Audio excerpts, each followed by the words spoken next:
for... All right, I'm going to begin again then. Very warm welcome to all of you. Welcome to our very first meet for January. And we have a lovely book for this month. It's something that I found to be particularly meaningful and helpful. And I just knew all of you would get a lot out of it as well, especially as we're beginning the year. It just helps to start the year off on a right note. And I do believe this book helps us do exactly that. So let us begin. As always, we'll begin with just a quick 10 minutes overview, our top 3 ideas from the book. So for those of you who are still reading it or haven't read it yet, you'll get some sense of what the book is about. Then we'll move into our discussion in smaller groups, and we'll spend really the bulk of our time today in our smaller groups, and we'll have our lovely book fairies guiding the discussion for the small groups. But of course, we will put up the questions for all of you, so you will have those questions. And then we'll end with our usual announcements, picking the book for next month and share with you the winners for the next book. All of that good stuff will happen over email. So let us dig in with the gap and the gain. So with the gap and the gain, the 3 things, if there were 3 key ideas, 3 key highlights that we wanted to bring out for you. One is for you, and this is a great question for you to ask yourself, to bring a fair amount of self-awareness to, which is, how do you measure your progress? How do you know you are doing well? How do you know if you are meeting whatever goals you are setting for yourself? What makes you feel good about yourself? What makes you feel happy? These are all, you would imagine relatively simple questions, but they can have quite deep implications for each of us. So it's a good question to ask yourself. How do you measure your progress? How do you know you're doing well? Because if I was to, when I reflected on this for myself, I know for the longest time, I was not doing this in a healthy way. My conditioning was that the way you measure your progress is you look at the distance between where you are today and where you would like to be, whatever that ideal version is that you have in your mind, whether it's an ideal I would like to get to in my career, or an ideal I have in mind for any of my personal goals, whether it's health or fitness or anything. The conditioning is always, okay, based on how far I am from achieving the goal, that decides how good I'm allowed to feel about myself. And of course, the second conditioning, which is very deep for so many of us, which once I became aware of, I just knew I had to shift that pattern because it's just so unhealthy, which is to measure the distance between where you are and where everyone else is. And the cultural conditioning for so many of us is that the bigger this distance is, in other words, the better you are doing in comparison to others, then the more you have a right to feel good about your progress and how you are doing. And of course, both of these measures are just do not end well for us and our mental health. Also, because if you look at what's on the right side, which is the ideal me or how everyone else is doing, those are moving targets, which means they're going to be constantly changing. And if you're constantly evaluating your progress versus a moving target, what that essentially means is you're never going to get to a place where you feel like, okay, yes, I'm doing well. Yes, I have a right to feel good about myself. Yes, I can pat myself on the back now. So just the first question, we'd love for you to really share with each other, how have you been measuring your progress? And then let's talk about what this book really says. And the one story, I thought this one story, for those of you who have read the book, this example was illustrated in the book and brought out quite nicely. And so for those of you who haven't read it, let me just share this with you, because I think this one example just says it all. So here you have on the screen, for those of you who are music fans, I think you might recognize these two bands. And of course I have the names, so I can't even ask you to guess. But on the left, you have Metallica. And on the right, you have the Beatles, both rock bands that went on to become hugely successful. Now, in particular, what I want to highlight is the story of two individuals, Dave Mustaine and Pete Best, who both of these individuals were asked to leave the band relatively early in the life cycle of these bands. And both of these individuals went on to have fairly different life trajectories after they left the band. And just imagine for a moment, okay? So you are that person. Maybe it's hard for us to relate to a music band, but just think about a lost opportunity. And in this case, it's a huge lost opportunity, right? You are that person who's asked to leave a band that goes on to become hugely successful by every measure, by every worldly measure, I should say, goes on to become famous and just selling lots of albums, so obviously accumulating and generating a lot of wealth and riches, a lot of fans, all of that good stuff, all of the glamour that comes with that kind of fame. So when Dave Mustaine was asked to leave the band, his reaction was one of feeling a lot of vengeance, essentially. And his whole thing was, you know what? I'll show them. They asked me to leave this band. Just wait and watch. I will show what I can do and what I can be capable of.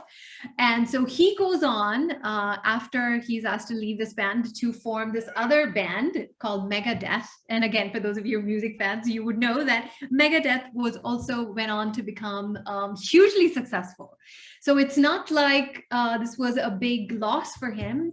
However, and this is the big however, at every step of every step of the way, throughout his life, he kept measuring his success against what could have been if he had stayed with Metallica. And so many years down the line, when he was interviewed by I believe the Rolling Stones magazine, he was asked, that he must be feeling pretty thrilled with his success. He must be feeling so good because, he went on to really make a good name for himself with another band. And his response, he said a lot of things, but one thing that really stood out was he said, I never really got over the fact that I was asked to leave Metallica. And I always have a twinge of regret whenever I think about that day. So that's Dave Mustaine. Okay, now contrast that with Pete Best, who was asked to leave the Beatles. He was the fifth Beatle. Imagine being the fifth Beatle. And so he was also asked to leave early on in the sort of the life cycle of Beatles. And Pete Best, his reaction was actually fairly extreme. He went into deep depression. At one point, he even thought of taking his life. But fortunately, better sense prevailed. His mother talked him out of it. And eventually, he found his own path. He did not go on to make a name for himself in music to the extent that Dave Mustaine did, but he found his path. He met a lovely woman, he got married, he had lovely children, and he basically created a nice life for himself. So when he was interviewed many years later, again by one of these magazines, his reaction was, you know what, I am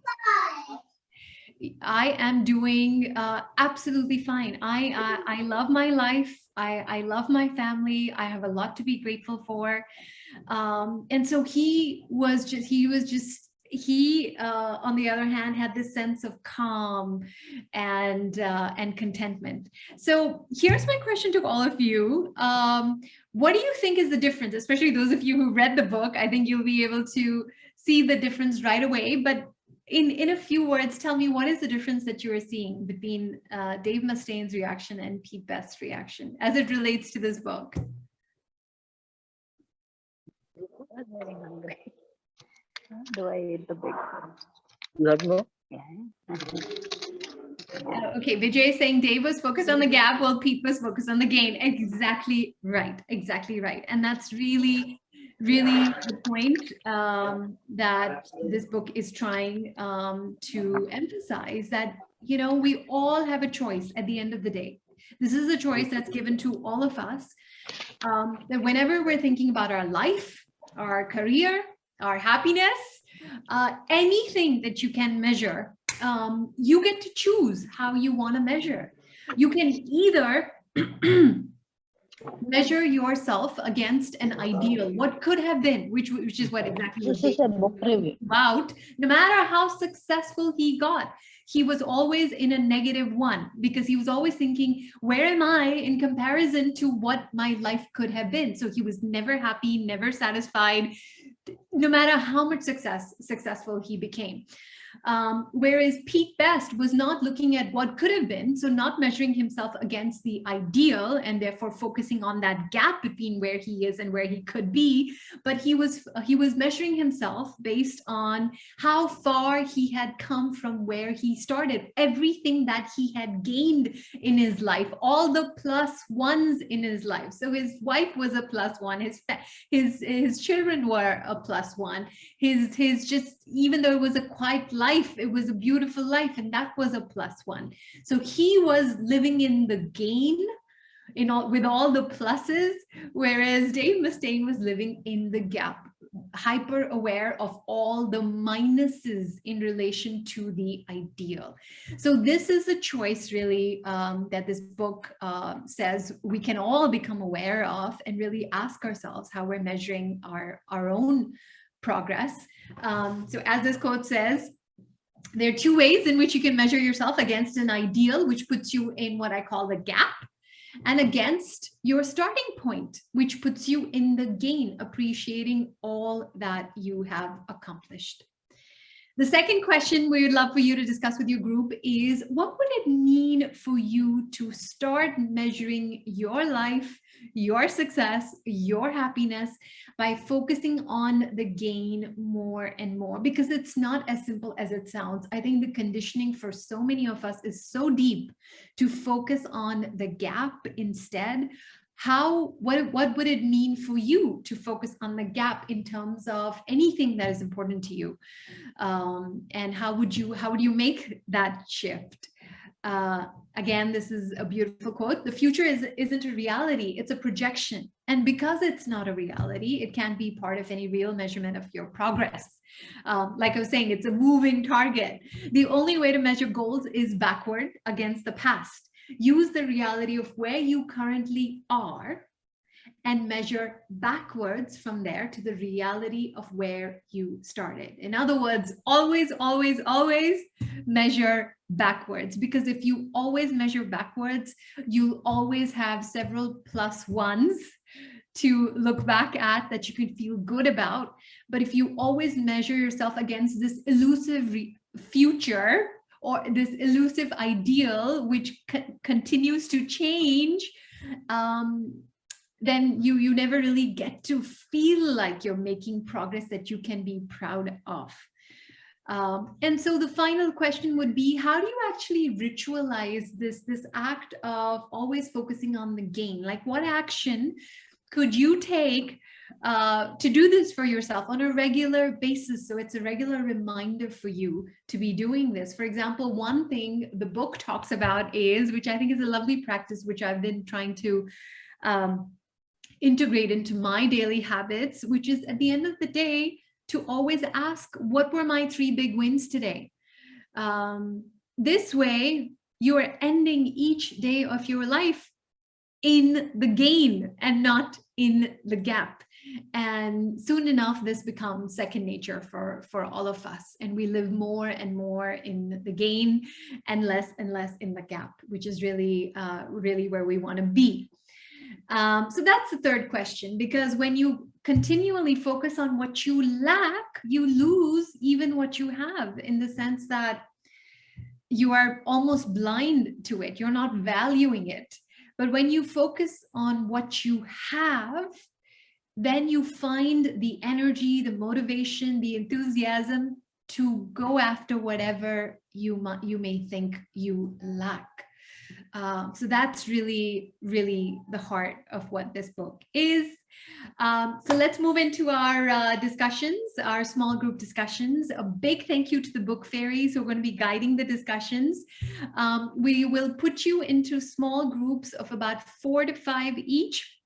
If there is no book fairy in your group, whichever person has the smallest first name, you will be the book fairy for that group. So to avoid any arguments breaking out in the small groups, just know if there's no book fairy and you have the smallest first name, you can guide the discussion for your group. And what that means is you just go around the room asking everyone to share their response to these 3 questions. How do you normally measure success or progress?